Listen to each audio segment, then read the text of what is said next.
முதல் 2 மற்றும் 3 ஆண்டுகளுக்கான வட்டி வீதங்கள் முறையே 15%, 20% மற்றும் 25% எனில் வட்டி வீதம் கொடுத்துட்டாங்க. ஆனா முதல் வருஷம் ஒரு வட்டி, 2வது வருஷம் இன்னொரு வட்டி, 3வது வருஷம் வேற வட்டி. 100 ரூபாய் என்கிட்ட வாங்கிட்டியா, முதல் வருஷத்துல கொடுத்தா இத்தனை சதவீதம் வட்டி, நீ ஒரு வருஷம் கழிச்சு கொடுத்தா இவ்வளவு சதவீதம் வட்டி, 2 வருஷமும் கழிச்சு கொடுத்தா 3வது வருஷம் என்ன பண்ணா இவ்வளவு தண்ணி வட்டி கொடுத்தோம்னு சொன்னாங்கன்னா 3 வருஷத்துக்கும் வெவ்வேறு சதவீதங்களில் வட்டி சதவீதங்கள் வழங்கப்பட்டால் கொடுக்கப்பட்டால் அதை ஃபர்ஸ்ட் அந்த வட்டி வீதங்கள் தான் எடுத்துக்கணும். முறையேன்னா மேல இருந்து கீழே வரும் ஈக்குவல். சரியா? வட்டி சதவீதம் எத்தனை? 15%. 2வது வட்டி சதவீதம் 20%. 3வது 25%. இப்ப படிமா கணக்கிடப்படும். ரூபாய் 15,000க்கு 3 ஆண்டுகளுக்கு கிடைக்கும் கூட்டு வட்டியை காண்க. எத்தனை ஆண்டுகளுக்கு? 3 ஆண்டுகளுக்கு. 15 ஆண்டுகளுக்கு. 3 ஆண்டுகளுக்கு. அமௌண்ட் எவ்வளவு? சரி, சோ அசல் எவ்வளவு கொடுத்துட்டாங்க? P ரூபாய் 15,000. காலம் புரியுதா? ஃபார்முலா முதல் வருஷத்துக்கு இந்த வட்டி, 2வது வருஷத்துக்கு இந்த வட்டி, 3வது வருஷத்துக்கு இந்த வட்டி. கூட்டு வட்டியாக கிடைக்கும் தொகையை காண்க. ஃபார்முலா போயிடலாமா? கூட்டு வட்டியாக கிடைக்கும் தொகை formula A P of 1 plus A by 100 into 1 plus B by 100 into 1 plus C by 100.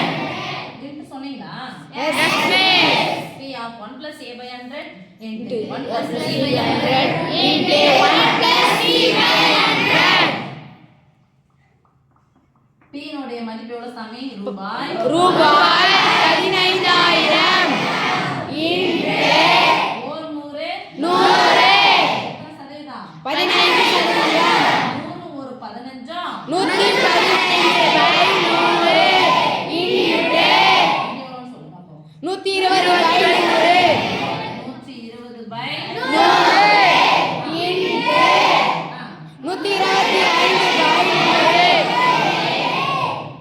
நடுவுல பெருக்கல் குறுகல் ஒரு 0 1 0 1 0 1 0 100 கேன்சல் ஆயிடுச்சா? Yes, miss. மேல இந்த ஒரு 0 இந்த ஒரு 0வும் Cancel. இந்த ஒரு 0 இந்த ஒரு 0வும் Cancel. அடுத்து பார்த்தா இதோ பார்த்துக்கலாமா? 15 12 பெருக்கலாமா? ஐயோ பெரிய பெரிய நம்பரா பெருக்க வேண்டியது இருக்கே. கேன்சல் பண்ணிடலாமா? Yes, miss. 5 0 னு முடிஞ்சா எத்தனை வாய்ப்பாடு? 5ஆம் வாய்ப்பாடு 28 2 5 10 மீதி 2 5 25 அப்படி 5ஆம் வாய்ப்பாடு 4 5 20 5 25 ஒரு நாள் 4 3 நாள் 12 இப்ப பார்த்தலாம் சாமி. 3 15 225 Yes, miss. போறதுல ஒற்றை எண்கள பெருக்கினா கூட பெருக்கினே போங்க. ஒற்றை எண்கள ஒரு இலக்க எண்கள பெருக்கினா கூட பெருக்கினே போயிடுங்க. 3 5 5க்கு 5 மீதி 1 ஒரு 3 3 3 1 4 ஒரு 3 இது கூட யார பெருக்கணும்? 5 பெருக்கலாமா? Yes, miss. இந்த 5 இந்த யாருக்கு? 15 இந்த ரெண்டு நம்பர் ஒரே நம்பரா மாத்துறோம். 3 5 5 சரி 5 25க்கு 5 4 5 20 22 22 3 5 15 17 15 ஓகே. 5 25க்கு 5 2 5 10 10 கூட 2 சேர்த்தா 12 2 மீதி 1 7 5 35 35 கூட சேர்த்தா 36 6 மீதி 3 ஒரு 5 5 5 கூட 3 வச்சா 8 1 கூட இருக்கிறவங்க அதுதான் கிடைக்கும். 5 2 8 1 பெருக்கல் என்பது தொடர் கூட்டலின் சுருக்கம்.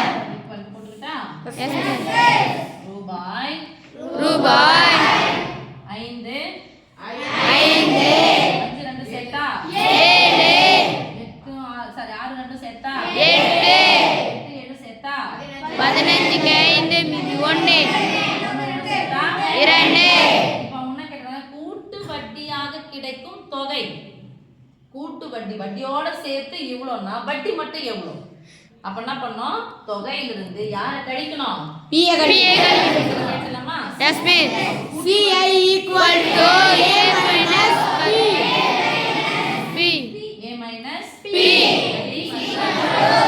A மதிப்பு ரூபாய் 25,875 மைனஸ் கீழே போட்டுக்கிட்டா எஸ் மிஸ் 15,000 சேர்ந்து போட்டுவாங்க 0 0 0 15 இது ரூபாய் கழிக்கலாம். கழிச்சா